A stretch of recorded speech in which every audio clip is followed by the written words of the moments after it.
Welcome to the Future of Teamwork podcast, where we explore cutting-edge strategies to keep teams human-centered, drive innovation, and empower you with the tools and insights needed to help your team excel and thrive in today's changing world.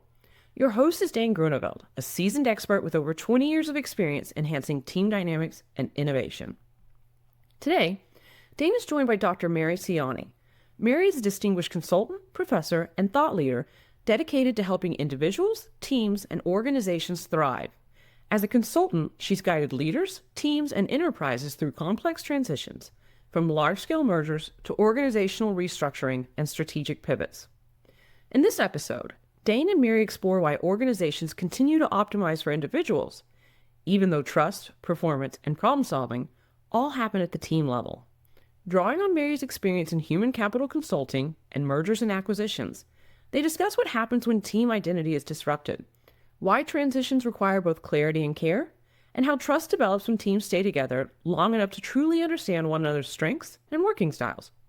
The conversation also looks ahead, examining how collaboration tools, AI, and emerging neuroscience research reinforce what effective teams need most: shared purpose, clear decision-making, and real human connection.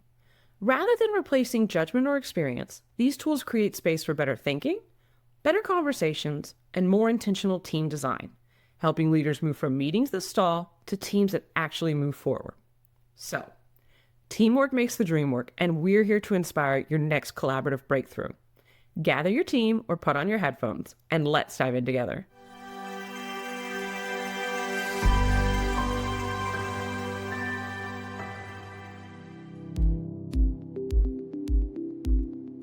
Welcome to the Future of Teamwork podcast. My name's Dane Groeneveld, and today I'm joined by Mary Cianni. Mary and I have recently connected around her new book as author of The Consultant's Compass. And Mary's also a clinical associate professor in organizational consulting up at NYU. So I'm really looking forward to diving into the conversation, and welcome to the show, Mary. Thank you, Dane. I'm glad to be here. Always fun to talk about teams. Oh, so much fun. So tell us a little bit more about you. How did you come to be doing work in and around this practice of consulting and teamwork? Well, it's interesting because I started out thinking I was going to be a licensed psychologist, and that would have very much meant I was working on an individual basis, doing therapy one-on-one. And as I started to get involved with folks who were teaching in the business school at the university I was at, I started to become fascinated with how organizations functioned. And a lot of the same theories and research that related to individual behavior could also be applied to behavior in organizations. So I went and I got some practical experience working in a corporation and started to see the importance of teamwork and how it was really teams that drove productivity, drove performance. Most of what happens in organizations, particularly today with the complex problems that we're faced with, require more than one person. Yes. So I started to get interested, particularly as I moved into leadership roles and realized that I needed to not only engage and empower and motivate individuals, but I needed to help them work as a team. Otherwise, we weren't going to accomplish our goals. That's fascinating. And you came at that from a management consulting perspective primarily, is that correct? Well, I'd say human capital consulting. So I mostly worked in human capital consulting firms, and a lot of my work had to do with mergers and acquisitions. So got to see, working with my clients, teams get pulled apart and put back together again, and teams under stress. So really just became fascinated with how they operate. Yeah, I've had the privilege to be part of a few mergers and acquisitions on both sides, buy and sell. And it is always fascinating to see these two organizations coming together and, learning what works better here and what works better there. And then regardless of whether it works better or not, how it's going to be done, there's a lot of ground to cover in that integration period. Well, and I think too, we work hard to build a sense of shared identity in teams, which is their power. And then suddenly that shared identity is torn apart. So we have to form new identities. And, I think there are ways of acknowledging what the teams have accomplished in the past and celebrating that, but then also kind of quickly moving to say, okay, but now we're a new team, and how do the team leaders begin to shape that new identity? Yeah. We actually had Art Papas on the show recently from Bullhorn. So he's been the CEO there for 26 years, multiple acquisitions in their time. And he had a very direct approach to acquisitions. And it was something of what you've just said. Hey, you've been acquired, so celebrate, that you and the team achieved this great thing. But there was also creating a space for grief, and now also grieve that time and that team is behind, and we are now moving into the new. And the new was very clearly defined around behaviors of Bullhorn. Like, you're now a Bullhorn employee and team member, and this is how we team. And I actually found it quite refreshing that while there wasn't a lot of time spent to understand, well, what you do well that might carry forwards, the team got to know very quickly, well, this is how we do it here, and this is what's expected of you. So it took away some of that confusion and fear that I think so many suffer through those cycles. Yeah, I agree. I mean, we would often recommend to our clients to do what we call closing ceremonies, Interesting. right? And I think there's a wonderful image in the William Bridges book on transitions that shows a trapeze artist. And what I'm hearing you say is very much reflected in that image, right? So we're not going to let go of the bar until the future bar is close by that we can grab onto, right? So Yeah. so I'm not going to let go of what I'm doing and how I'm doing it and my team identity unless I understand what I'm going towards. And that image just always, I think, is so powerful in reflecting what needs to happen. The bar is a fascinating metaphor. It makes a lot of sense to me because, and that explains where the confusion is. Like, if you're all of a sudden midair and you don't have either bar to hold on to, that's a pretty terrible place to be. That's catastrophe. You want to hope there's a trampoline below. Right, some safety net anyway. Yeah. No, that's fascinating. Well, we were talking when we first met about some of the work that you did earlier in your career around this concept of teams. And, HR can be very monolithic and very focused on individuals. How do we hire individuals? How do we performance manage them? How do we career develop them? And you've been doing some research and thinking on actually building processes to develop teams, design teams, build teams. Did that come from the M&A work, or was that a separate piece of research? No, it was before I got into doing M&A work. It came from my corporate experience. I'm particularly noticing, so I was working in a learning and development function, and that we would put teams together and, they would go through the forming, storming, norming, and performing, and they'd get to that performing stage. And then we would disband them and put another team together to work on a different project. And it just baffled me as to why we couldn't think of a way to kind of keep that team who'd already gotten to that level of performance as a team together a little bit longer. Yes. And all of our processes are really designed around individual development, individual promotions, individual rewards. So I started to think about, was there a way, not for eternity, but for a period of time, where you could really capitalize on that team who had gotten to work together so well? And I had that really come home to me when I was moved into consulting, and I was managing several projects, 3 or 4 projects, coincidentally for the same client. And I had a team of junior consultants who were working with me on all of those 4 projects. And every day we would meet and talk about what the priorities were for that day, but they became interchangeable across projects, right? So they got to understand people's strengths, and they would, they could backfill each other, but we were able to accomplish so much more. And, as opposed to if I had 4 different teams, and the team leader, it certainly made it easy. But, I'll never forget one night I was getting ready to leave, and I happened to notice that one of the consultants was still in her office working on something, and I offered to stay because I knew she had a bit of a commute and I didn't, and to stay and kind of work on it. And she just said to me, Mary, you don't do good work at night. let me do it and you do it tomorrow morning when, like, you pick up when I leave off. Wow. And I thought, like, that came out of that sense of trust because I was her Yeah. partner. But that sense of trust, but also the sense of really knowing. And, a small thing that wound up being a large thing, that she observed that when I did something in the evening, maybe it wasn't my best quality, Yeah.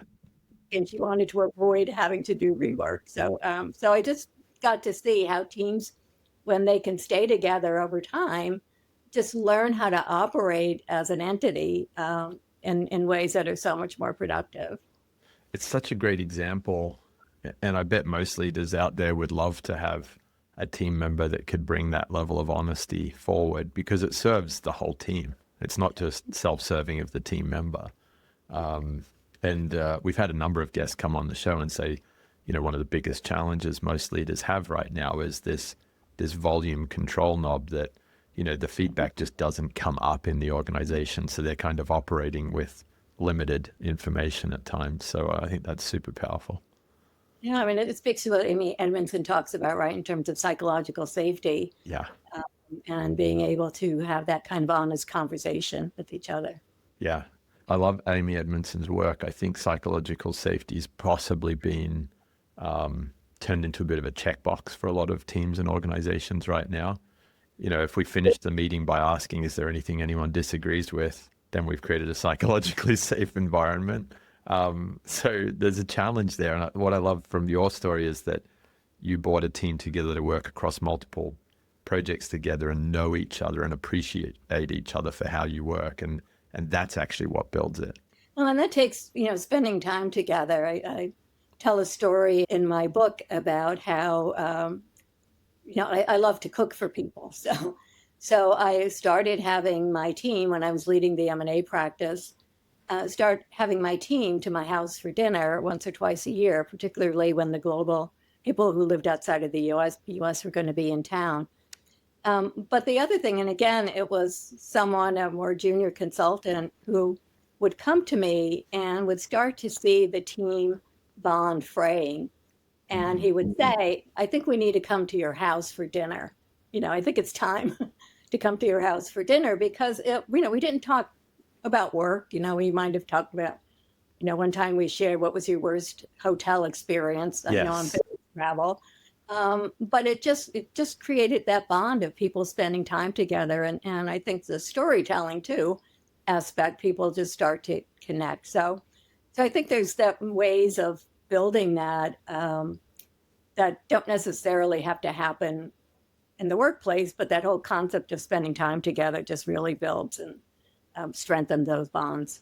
Yeah. I think that's it's a particularly challenging thing to recreate now in the world that we live in that is so global. But I love that in your example, it's like, when the team is in town, let's make time to go and do not just the work stuff. And they knew they were going to get good food and good wine. Yeah, So I think that always helps.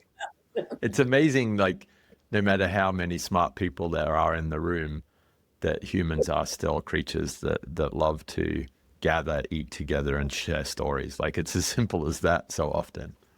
yeah, there's a lot to be said for liking each other, isn't there? Yeah, yeah, definitely. That's neat. So pre-show, we were talking, Mary, on your book, so The Consultant's Compass. I've started reading it, and I'm loving that you've built it around sort of your own story and the story of others in the consulting world. What was it that took you in that direction of writing the book? Yeah, well, again, I think it's the power of storytelling. When I started teaching at NYU, I knew that I could teach pretty easily the process of consulting, what you might think of as the science, like how do you go through the steps from diagnostics to data analysis, et cetera.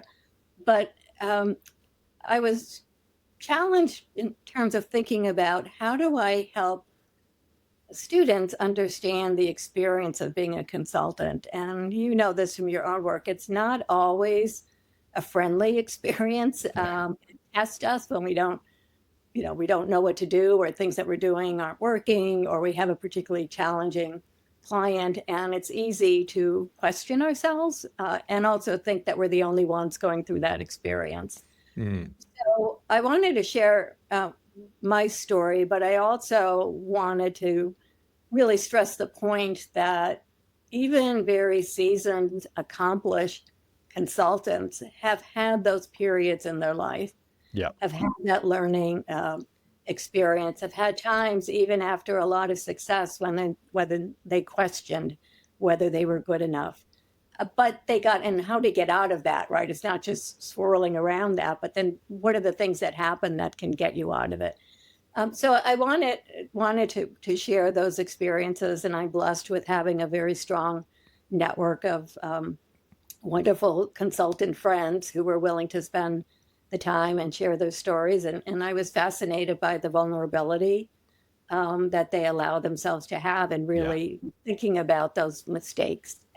So, The profession right now is coming under a lot of questions of like how sustainable is it in its current format because of the advance of AI. You mentioned diagnostics and you mentioned the data analysis. So if AI can do a lot of that grunt work, coming back to some of those experiences that you share in the book where you really build connection and understanding and things that the diagnostic and the data doesn't always find, seems to be like it's going to be the currency of the future, perhaps. yeah, yes and no. I mean, I think there's certainly things that we do as consultants where a lot of our reputational capital, for example, rested on compensation data or information that we had. Yeah. But I think it also rests on the experience we bring of working with other companies, working with other clients, seeing things from a variety of perspectives Yeah. that AI can't replace. And also, so many times, part of our role as consultants is to put a bit of a coaching hat on, right? In helping our clients deal with their own challenges of how to be persuasive in the organization, for example, how to Yes. collaborate, how to engage stakeholders. AI can give you a plan for that, but it can't help you really think through in a thoughtful way how yourself are going to do it as a client. And I think that's where the consulting comes in, and where I talk about in my book, the need for compassion Yeah. is just helping our clients understand when you're dealing, particularly in M&A situations, that they're not always easy decisions that you're executing or that you're making, but and having someone help you see what's around the corner and what's going to happen because you've been there based on experience. Yeah. So I think the really strategic consulting, I think the complexity of consulting, what AI allows us to do is have more time to do that. Yeah, I really like the way you frame that. And coaching is interesting. We're seeing more and more recognition of the need to have coaches. And there's some great organizations that are building internal coaching capacity. But what you touched on there intrigues me, which is sometimes having a coach that brings those external outside influences. This is how other industries have tackled it, or I've seen similar moments to this in different cultures. That's very hard to replicate either through AI or just your own team. And it's really the reason why our program at NYU is both executive coaching and organizational consulting, Yeah. because we see them as roles, being the coach or being a consultant, but we also see them as competencies, Yeah. right, that really feed into each other. That's neat. So also pre-show, we were talking, Mary, about what excites you about teams now. You've seen some really cool changes both in the organizational landscape, the social landscape. Lots has gone on over the last 10, 20 years. But now you mentioned to me, we've always known certain things about teams, but we seem right now to have, the platform to actually be able to go out and execute on what we know. So maybe you could expand a little bit more on, the what we've known and the what allows us to be out there actually deploying some of that.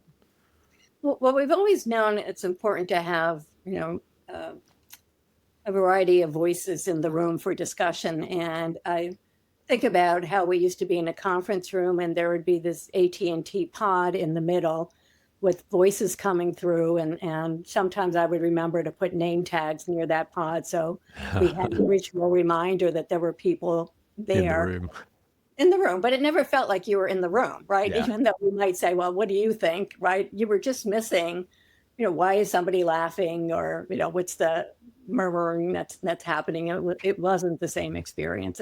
And I think now with some of the collaboration tools that we have with Zoom or other Teams or whatever platform that you use, but also Google Docs. I mean, I just remember the frustration working on a consulting team project with version control, Oh, right? So all of those things that made it's like, oh, it's just easier to do it myself, are slowly going away through tools and technology that allow us to be more effective, even when we're not all in the room, which most times we're not yeah. these days. So I think that's a real plus if we learn how to use those tools effectively and to really focus on how they support collaboration. I think that could be really, really important. And, you mentioned AI earlier, and I think that's, if we think about AI as another tool, just the ability to not to need a note taker, right? You can have Yeah. taking notes and not having some person, did you catch that? Or, it allows you to focus on the conversation you're having, not on the capturing of what you're talking about. So I think all of those things help to enable teams to really focus on the conversation, to focus on the decision making, giving the team more time to hear different points of view in a way that we really couldn't do before. I like that. And decision making, strangely, like it's often spoken about in organizational development, but often in the HR field, it's not getting a lot of time and attention because we're thinking about compliance and we're thinking about optimizing for the individuals. But decision making is a really important element of teamwork and just organizational clarity in general. Yeah, and I think how decisions get made really frame the focus of the team. Does the team have the authority to actually make a decision, or are they just an input? Are they just coming up with recommendations? And that's where I think a team leader or a leader in general just needs to be clear with. There's not one modality of being a team. For this particular situation, what do I need this team to do? Yes. And being clearer about that so that there's a sense of direction. I mean, I think we've all been in meetings, right? When we think we're operating as a team, we leave and nothing happens. Nobody knows who's accountable. Nobody's taken any action, like no Yeah. decision has been made. And then we start to think, well, that was a waste of time. Like, why do I want to go to these team meetings? Because there's never any clear outcome or output that happens. That one's huge. One of my mentors always says that teams can't do work. Individuals do work on teams. And I'm always kind of sat there and been, I'm a teamwork guy. Like, of course, teams do great work. But actually, when you break down the work, to your point, the context, the purpose, the decision-making, the resources is defined by the team. But then the individuals go off and do it. Even per your early example, if they're passing it off to each other, but there's individual work that happens on the team. Right, and I have to know what you want me to do, right? Yeah, yeah. What we agreed to do, yeah. Yeah, I think I saw another great post the other day, which was just because we come out of a meeting having made a decision doesn't mean that the work's going to happen. So that next steps, I've always liked that model of, while we're still here, let's at least design the first 15% of how we're going to turn that decision into reality, even if we don't have all of the constituent parts. No, and we all love brainstorming, right? And ideating and all of that, and debating things back and forth. But then it's like, okay, now what? Yeah, And that's the piece that gets missed. absolutely. And on neuroscience, so when you get these collaboration tools and AI coming together, you also mentioned that there's emerging research coming from the field of neuroscience that kind of reinforces a lot of what we've known in the past to be good for teams. Would you be able to elaborate on that, Mary? Yeah, so I think we see a lot of research that shows that teams can outperform individuals. We know that there's a lot of research that says the more diverse the team is, the more solutions, the more innovative they are. But we're also now, through brain research, kind of being able to test what happens to people's brains when they're working together. And that whole concept of synchronicity, Yeah. right? So that as people are working, their brains start to mirror each other, and that just strengthens that sense of identity. And we know, so it just reinforces the fact of having shared stories. Storytelling can help to do that.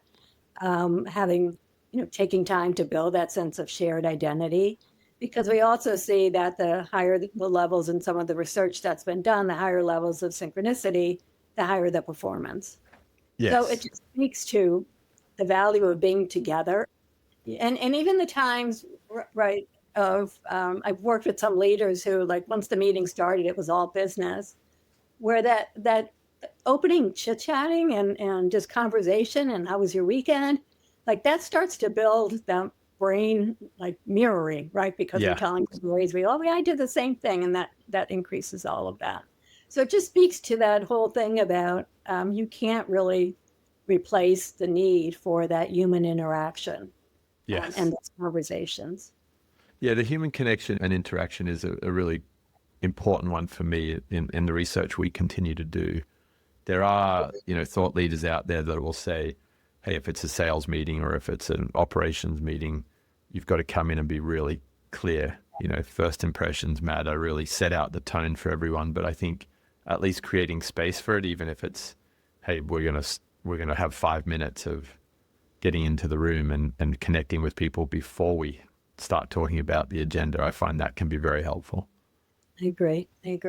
When you talk about synchronicity, I haven't actually covered much of that research, but I am aware of like some of the pitfalls of groupthink. So like, is there a relationship there between synchronicity and groupthink? And is there anything that you've seen from your research or work that talks to, how you keep an eye to the benefits of one and maybe reducing some of the impact of the other?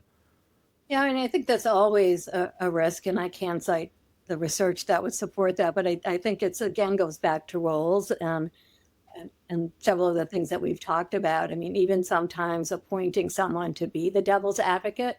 Yeah. People don't often want to step into that role, right? So, yeah. Some people love it, and maybe you'd want them to do it less, right? Yeah, true. So it varies, but I think giving people permission to disagree. I had a situation happening in class a couple of weeks ago where at the end I said, so what would you dispute? What do you disagree with? And I love that. The student said, boy, thank you for making it okay to say that, right? Because particularly if you're, we're all on Zoom and you're the professor and, just to disagree, but to give people permission to do that. Like what part of this isn't sitting well with you and making it okay? Yeah. So I think there's always that sense, right, of having the team identity become so tight that you don't want to create conflict. But I think it's also helping people to figure out how to have constructive conflict and making that part of your norm. Yeah. We had a guest on the show, Craig Weber, who had some really good methodologies for bringing sort of candor into the room. And one of his, which I really liked, he would kind of say, well, once you've done the work, the leader should step out and tell the team, hey, get into a group and come up with 2 reasons this won't work. Like make it a mission for them to break what you've just agreed you're going to do. And the benefit of the leader stepping out is that it does create a bit of safety for people to voice hesitations, concerns that they might not want to say right in front of that leader. Or things that may upset a colleague, because sometimes you'd be like, hey, we can totally bring that product to market, but I don't think engineering is going to be able to hit the quality requirements to enter that market. You're not going to say that in front of the boss without upsetting your teammate, but you could say it, across a peer group perhaps. And I always found that that's a cool approach. Yeah, I mean, just another thing, tip that I've used is to, when you're brainstorming, to number the ideas rather than saying that was Joe's idea or Mary's idea. That's a smart tip. Yeah. Idea, but to say, gee, idea number 3, let's talk about that, right? So it kind of takes the person away from feeling that, you can feel attacked when you're like, well, Dane, that was there's a lot of problems with that idea versus saying, well, let's talk about 3 in comparison to 4. Like, what do we think? Yeah, that's a really good one. I've not heard that one, but I will put that into use because I've I've fallen into the other trap of like trying to acknowledge someone for bringing the idea forward, but then you might get stuck when the rest of the team's like, oh, that we've just said that's so and so's idea. I don't want to hurt so and so. Or you didn't mention my idea and I said something. Right? Also true. Yeah, playing favorite. Appreciative, right? So many nuances there. What's your belief then, Mary, as we go forward? It's great that NYU and we're seeing more programs evolve in this space in academic institutions, tertiary institutions. But is this more work that we should be starting to see in our youth, more that middle school, high school? Or, I'm intrigued just thinking about that next generation coming into the workplace and, being on different teams. Are we giving them some of those skills? Are you seeing anything different in students that are coming into your programs? Yeah, and not really, but you raise a good point. We say that boys and girls who participate on teams, whether it's a sport team or a chess team, whatever, develop team skills. But I don't know that we're helping them understand what those skills are, right? Mm-hmm. So they have the experience. So I don't know whether, I don't think we need to debrief every student activity and turn it into an academic experience, but there should be some, whether it's through the coach or through a teacher, the advisor, helping students to see what they're learning and how it's helping them to be better. Because I don't think it's deliberate. I don't think it becomes intentional and visible. And I'm often surprised because in my classes, because I know that consulting is a team sport, how many people will say, and these are adults with 10, 20 years of experience, say that they've never really had to produce a work product as a member of a team. Interesting. As individual, they might be on a team, yeah, but they haven't actually had to collaborate for one grade team. So we're not really, again, and it may be that we're just not creating enough visibility to what's happening and what teamwork really looks like. That is an interesting one, just from a design of work perspective.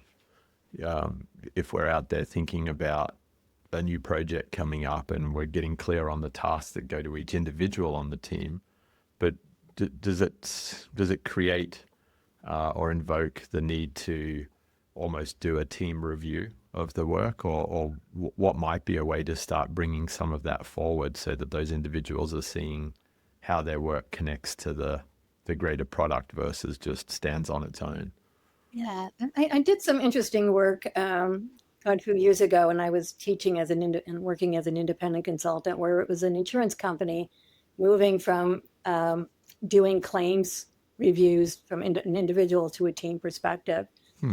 And my role, like what I did was sat in on those meetings, learned a lot about claims, but to see how they were operating, I didn't intervene.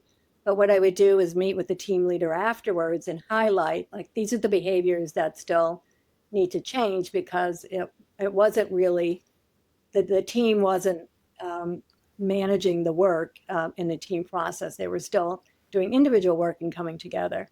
So I think there's ways of just helping teams be more effective, and whether it's through team coaching or team facilitation. And I think the other thing is we almost expect when we get to the senior executive level that they all know how to operate as a team. And I think sometimes they can be as dysfunctional as any other team, right? Oh, yeah. Wearing their enterprise leader hat, but looking at things from their own purview. Yeah, I would agree. I work with Ian McDonald, who did a lot of work on, or continues to do work on, systems leadership theory. And he looks at 3 core buckets of capability, like the technical, the social, and the commercial. And when you look at some executive leaders, they're very heavily indexed on the technical or the commercial, and the social they tend to outsource. Well, my team leaders will manage my people, or my salespeople will manage my customers. So often that does tend to be a bit of a a chink in the armor or a blind spot for executive leaders. And when change comes upon us, that's often when you need that social capability and competence to kind of get the team grounded again on how we're going to go forward. Yeah, I mean, absolutely. And, the whole idea of organizations being more matrix. Was in a conversation with someone last week, and they were telling me about someone they knew who was working with a consultant to help them be more effective at working in a matrix organization. And that was another one where I said, we've been doing that for 20, 30 years when we still don't have it solved. Like, how do you solve for the white space? And it's really thinking about, it's a team, right? And how do you manage being on multiple teams with different priorities, different agendas, but that need to kind of come together in an integrated way. And being on different teams is tough. We were doing some research and we were asking people how many teams they believe they show up in, regardless of role, whether you're turning up into a committee as a team member, or you're chairing a committee as a leader, or it's a tiger team or a new product launch. And it looks like people are participating on anywhere between 8 and 12 teams at a time. So that's a lot. It's almost like we've expanded all of those interfaces in our daily job. And going back to your early example in the show, when you've got a team that can do most of its work together across 4 or 5 projects rather than an individual that jumps onto 4 or 5 project teams, you get a higher degree of fidelity there. Yeah, and I wonder with all of those teams, and we talk about the importance of shared identity to team performance, like how do you even have one, right? I can't even imagine where it begins. I know personally I tend to have low energy, and in fact I find myself opting out of teams where I'm kind of a member because of my role or because of a very small piece that I bring to the team, but I'm not really tied into the team's mission or purpose. I'm just there to help. I find that really hard to show up and be engaged in those settings. It's hard to feel like the level of commitment, right, in terms of your contribution. Yeah. Yeah. And the other thing, when you're making me think about, and I don't know why I made this connection, was recognizing people's different styles. When you start to talk about your own experience, like as someone who's an introvert, I sometimes needed to say, look, I just need to sit with this for a little bit by myself to get my thoughts organized before I can engage in this conversation, because I would get overwhelmed with all of the different information and trying to formulate my own perspective. So I think too, making it comfortable to say, hey, let's take a pause. Everybody sit back, go and reflect and recognize the different styles that people have. That, I wasn't quiet because I was disengaged. No. I was quiet because I was trying to mentally get myself to a place of understanding. Yeah, that's true. And I'm the opposite of that. I'm a, what am I, ENFP on the Myers-Briggs. And so I like to kind of process out in the open, in the loud, and kind of build on the run. So if someone walks into a meeting and gives me a detailed plan, like here's a 120-day plan for how we're going to achieve this, I'm lost. There's no way I can start reading a plan and make any sense of it.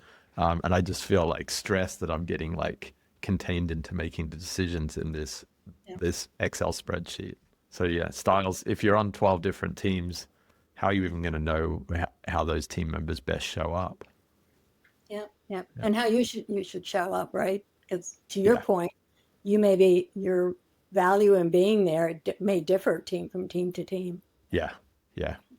No, it's very interesting. When it does come to building identity as a team, you talked about building connection through like your dinners, for example. But are there any approaches or tools that you've seen work really well, particularly in a time of transition around a merger and acquisition or a new company launch to kind of build that team identity?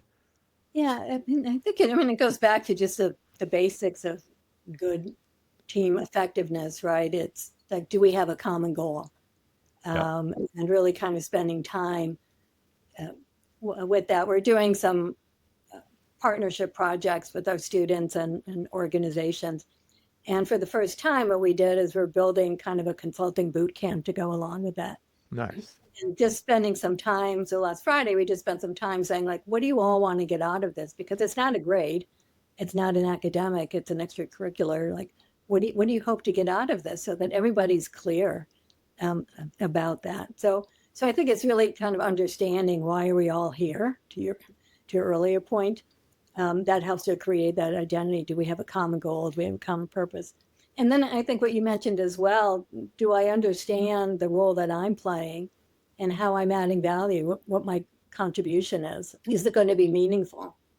Right? Yeah. Does it matter that I show up for the meeting or not? Am I Yeah. going to be missed? Right? And sometimes you're not. Sometimes they prefer that you don't show up. But other times it's like, all right, if you're not there, what's the disconnect that happens? So I think being clear about the goal, being clear about what you're expecting each person to contribute, and then celebrating the outcomes and successes. Like, what are those milestones along the way that just helps with that? I just remember a consulting project that I was on that was fairly large and fairly intense. And there was a large client project team that I was supporting. And at the end of it, they had given my client had given each of their team members this Tiffany apple with a date on it, and gave one to me. And that made me feel, again, like, Yeah. so it's something symbolic. It's on my desk, and I maintain good feelings about that team that I was on, because there was even that symbolic recognition that I had been a part of the team, even though I was there as an external consultant. Yeah, and those symbols are super powerful, often more so than the party or the award or the bonus, because it's the human to human, it's the thought that kind of goes into it, and it's going back to your point on identity. If all of the team is getting this and you're being included in the team as an outsider, that's a real lift. Yeah, I remember one of the most powerful things I did, and I don't know how I came up with this idea, but the consulting firm I was at had gone through 2 back-to-back mergers. So in between the first merger and the second merger, I brought my team together globally to kind of mark, to your point that we talked earlier of kind of a closing ceremony. And it happened to be around Christmas time. So I found an ornament that kind of reflected what I felt that person's contribution was. And we had a chance as a group to celebrate, but then we had a chance to kind of acknowledge each person's contribution to the team or something unique about them. Yeah. Through giving them giving them this ornament that I had scoured the earth for to find 20 different ones that would have That's cool. Individual meaning. But again, it was that sense that we were a team, but we also contributed, and we might not be a team going forward into the newly combined organization, but we had this experience. There's something that I love about going out and finding the individual ornaments or gifts too, because there's the team element, but I think one thing that teams can do for individuals is give them affirmation of, this is the role you played. Here is a capability and a story you take forwards. And I've always loved doing that, particularly with sports teams.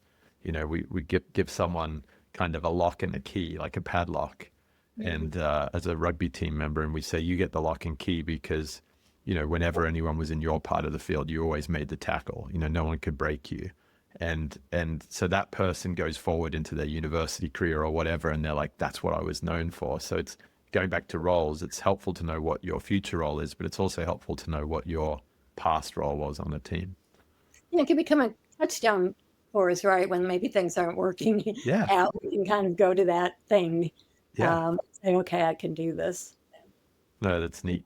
Well, it's been a great conversation, Mary, as always. These things can fly by when we're having fun diving into topics that mean a lot to us. But I really loved when we opened up the way you brought that work. It was the flying trapeze, not letting go of one bar until you've got the next bar to hold on to. And that reference to the closing ceremony when you're doing mergers and acquisitions or shifting teams material in a restructure, perhaps. I thought that was super cool. I love the way that you have a perspective on, consulting and coaching becoming more intertwined, and actually in the future, even with AI, that role of being a consultant and a coach is going to be very critical to coming in and sharing those wider perspectives and helping leaders go through tough times and vulnerable moments. And as we dived into some of those tools and the AI and the neuroscience that allows us to be more intentional about landing good team design, good team identity, and shared practices, I think that's something that a lot of people now have access to without spending a crazy amount of money. Those tools are right there. I remember going back to your point on the AT&T box, we used to have to pay to rent a facility that it could actually host global teleconferences in one of my businesses. It was an inordinate cost to do it. So it's super cool that that's there. Well, thank you. And thank you for giving me a chance to plug the NYU program and my book. You It's bet. really fun talking with you. No, it's great. And for anyone that wants to learn more about the NYU program or the Consultants Compass, how do they best find you and your material? Probably best way is through LinkedIn. Great. All right. Well, we'll make sure to share your profile when we post the show with the show notes. Great. Thank you. Have a great rest of the day. You too. Thanks, Mary. Just a quick note before we go. The views and opinions shared in this episode are those of our guests and do not necessarily reflect the views of the host, Dane Groeneveld, the Leader Group, our patron Huddle 3, or our partners and affiliates. Any scenarios discussed are for the purpose of fueling creative thinking and conversation, and should be viewed only in this context. Dane, Leader, our sponsors, partners, and affiliates do not endorse any guest or any organization they may be associated with. It's important to remember that every workplace is as individual as the people within it. Our recommendation is to always seek solutions that are specifically designed to help serve your team's unique needs. And to this point, please know we're here, ready to help you find the best way forward, no matter where your starting point is. You can connect with Dane or myself, Alicia McCraw, on LinkedIn or via the links contained in the show notes. Thanks again for tuning in. And hey, if you think someone in your network would benefit from this episode, feel free to share it or give us a 5-star rating. Those 5 little stars really help us reach more curious people like you. We'll catch you next time on The Future of Teamwork.